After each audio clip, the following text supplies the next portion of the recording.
नमस्कार दर्शकों, आप देख रहे हैं जन जागरण न्यूज। मैं हूं आपके साथ आकांक्षा पीवाल। आइए बढ़ते हैं आज की खबर की ओर। मेड़ता थाना क्षेत्र के कुरडाया गांव के 2 सरकारी स्कूलों में बड़ी चोरी हो गई। चोरी भी ऐसी कि चोरों ने कुछ नहीं छोड़ा। राजकीय उच्च माध्यमिक विद्यालय में पिछले 4-5 साल में भामा शाहों ने स्कूल को जो कुछ सुविधाएं दी वो सभी एक रात में गायब हो गई। चोरों ने स्कूल से इन्वर्टर, बैटरी, पंखे, कैमरे, एलईडी, प्रार्थना के लिए लगा साउंड सिस्टम, स्पोर्ट्स सामग्री सहित अन्य सभी प्रकार के सामान चुरा लिए। इसी तरह राजकीय बालिका माध्यमिक विद्यालय से भी बैटरी और होम थिएटर सहित अन्य सामान चोरी हुआ है। सूचना मिलने पर पुलिस मौके पर पहुंची और इन्वेस्टिगेशन में जुट गई। कुरडाया गांव में राजकीय उच्च माध्यमिक विद्यालय के प्रधानाचार्य विकास पारिक ने बताया कि 4 मई को जब हम स्कूल पहुंचे तो देखा कि स्कूल के अलग अलग कमरों में लगे ताले टूटे हुए थे और कमरों से सारा सामान गायब था। मामले की सूचना मिलने पर जस नगर चौकी प्रभारी भोपाल सिंह पर जाब्ता मौके पर पहुंचे और मौका मुआयना करते हुए मामले की इन्वेस्टिगेशन शुरू की। स्कूल स्टाफ ने बताया कि पिछले 4-5 सालों से स्कूल और विकास से जो भी सामान स्टूडेंट्स की सुविधाओं के लिए खरीदा था वह सब चोरी हो गया। वहीं ग्रामीणों का कहना है कि इससे पहले भी गांव में चोरों ने 6 सूने मकानों को निशाना बनाया और 20 तोला सोना सहित 15,000 की नकदी पर हाथ साफ कर दिया, जिसके बाद ग्रामीणों ने चोरी प्रकरण खुलासे को लेकर एसडीएम सीआई व्रताधिकारी को ज्ञापन सौंपा, लेकिन आज तक कुछ खुलासा नहीं हुआ, जिससे ग्रामीणों में दहशत का माहौल बना हुआ है।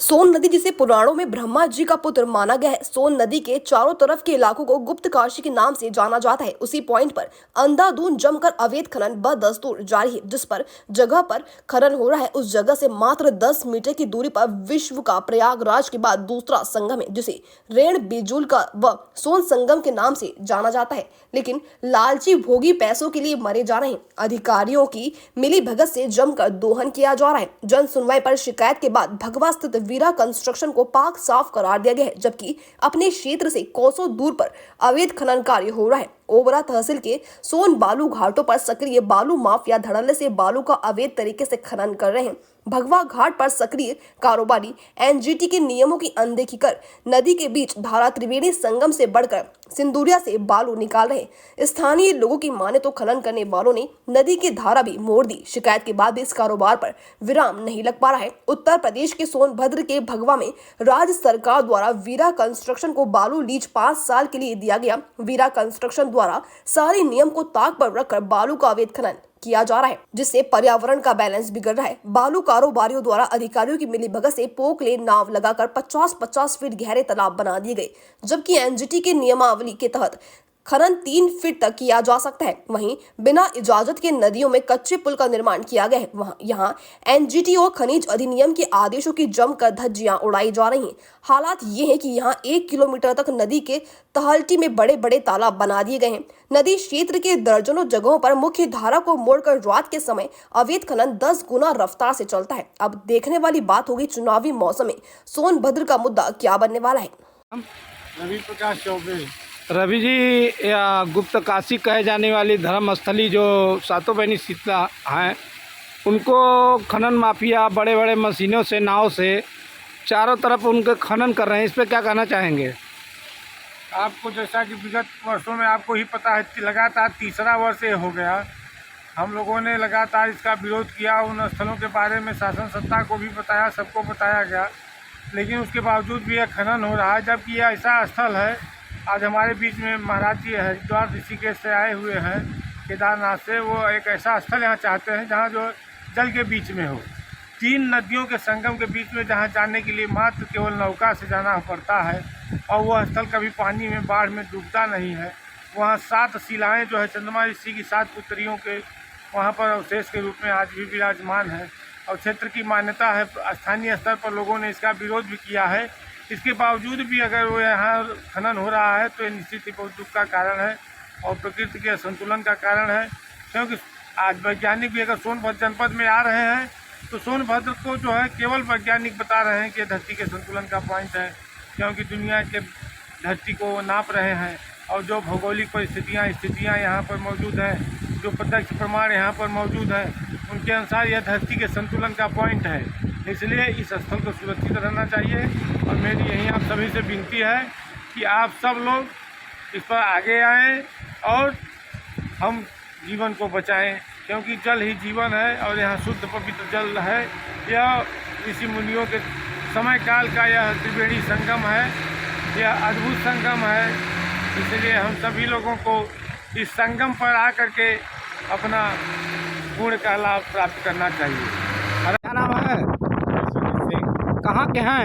सिंदरिया गाँव का। एक जो खनन हो रहा है कहाँ पे हो रहा है? सिंदरिया में हो रहा है कि और कहाँ होगा? सिंदुनिया में हो रहा है। जी, जैसे इससे आपको, जैसे यही बगल में आपको खन दे रहे हैं, इससे आपको क्या दिक्कत होगी? अरे दिक्कत होगी, हमारा करार कट जाएगा, हमारा खेत कट जाएगा, सब बच्चाएँ आप सब आने आते हैं, निकलने का डर है। अभी तो करगरा में एक मौत हुई है, 2 लोग बच गए। यही अगर रहेगा दशा तो यहाँ भी होगा यही। इस पर क्या करना चाहेंगे? अरे वही करना चाहेंगे कि साइड कर दी जाइए हमारी सरकार की व्यवसाय। हाँ जी। अलीगढ़ के थाना गंगेरी क्षेत्र के गांव मलसे में रात्रि को घर में युवक पंखे के तार लगा रहा था, तभी गांव के भीतर विद्युत विभाग द्वारा बिछाई गई झज्जर लाइनें ने 11,000 का करंट एलटी लाइन में आकर कई घरों में प्रवेश हो गया, जिससे रात्रि को घरों के सारे उपकरण जलकर राख हो गए। पंखे पर कार्य कर रहे युवक को 11,000 का करंट लगने से दर्दनाक मौत हो गई। युवक की 16 दिन पूर्व ही शादी हुई थी। युवक को गंभीर हालत में अलीगढ़ के जैन मेडिकल कॉलेज में लाया गया। इसके बाद युवक को मेडिकल के डॉक्टरों ने मृत घोषित कर दिया। अलीगढ़ की गंगेरी पुलिस ने मेडिकल पहुंचकर युवक का पोस्टमार्टम करवाया। इसके बाद परिवारजन पोस्टमार्टम के बाद बॉडी को अपने गांव ले गए। युवक के शव को देख गांव में विद्युत विभाग के खिलाफ आक्रोश का माहौल बन गया तथा गुस्साए लोगों ने युवक के शव को ले जाकर गंगेरी विद्युत स्टेशन में जाकर रख दिया। विद्युत विभाग के खिलाफ नारेबाजी की, लेकिन इसके बाद कोई कार्रवाई न होने पर लोगों ने सबको ले जाकर कासगंज सड़क पर रख दिया। जो वो है, जो जाल होता है 11,000 का नीचे का, वो सारा निरस्त पड़ा हुआ है, पूरी लाइन निरस्त है। और ऐसे ही 7 पाका हो गए गाँव में। तो ये हाई टेंशन लाइन से हाँ, रात को 10:30 बजे या घर की लाइन में नहीं, नीचे आ जाती है, करंट आ जाता है, करंट आ जाता है।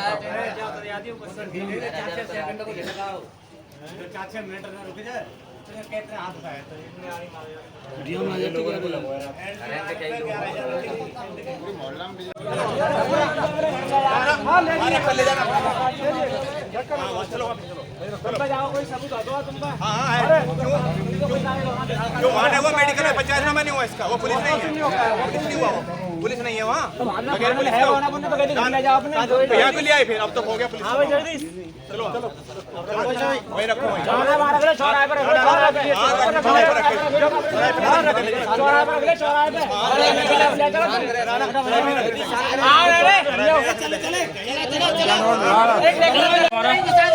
अच्छा, क्या मामला हुआ ये पूरा, कैसे घटना हुई है? 11,000 करंट से हाई वोल्टेज तार से जी एक लड़के की मौत हुई, जिसका नाम मुकेश कुमार है। जी, कहाँ के रहने वाला है वो? मल से ही। अच्छा, जो बिजली घर पर धरना दिया है, किस लिए दिया गया है ये? घटना के साथ से जो बिजली विभाग से मुआवजा मिलना चाहिए, उससे मुआवजा मिलना चाहिए। जो गांव में हाई टेंशन लाइन है वो बदली जानी चाहिए। जी, और क्या समस्या है? यही समस्या, वो लाइन बदली जाए जो और लोग सुरक्षित हो जाएं, किसी को और को दिक्कत ना पाए। अच्छा, जिसकी शिकायत की आपने किसी से? पहले 3 बार शिकायत कर चुका हूँ। पहले लाइन बदलवाने की, वो भी लिखित में। हाँ, तुम्हारा कहाँ के रहने वाली हो? कहाँ के रहने वाली हो? अच्छा, क्या मामला हुआ है ये? मतलब लाइट उतरी है 11,000 जी, और हमारे घर पे आई है। हमारे बच्चा भी बचे हैं। उसके बाद में ये लड़का खत्म हुआ है। अच्छा, क्या नाम था लड़के का जो खत्म हुआ है? मुकेश के पिताजी का नाम? अरे वो ओम प्रकाश। अच्छा, जो लट्ठा आपके गांव में टूटा, जिसकी शिकायत की थी आपने किसी के? हाँ, करी है यहाँ। कहाँ पर? ये बाद में आएगा बिंदु का ही, बाद में लाइट वो हैगी। तो वे अरे कि हमें तो बात है बिजली तो मतलब कि हमें तो लाइन चलावे से मतलब हुए। अच्छा, उसके बावजूद भी ठीक नहीं हुई? ना भाई, कब से दिक्कत आ रही है ये? जागो तो कम से कम 2 साल है नहीं। 2 साल से बिजली विभाग ने कोई सुनवाई नहीं की है? नहीं।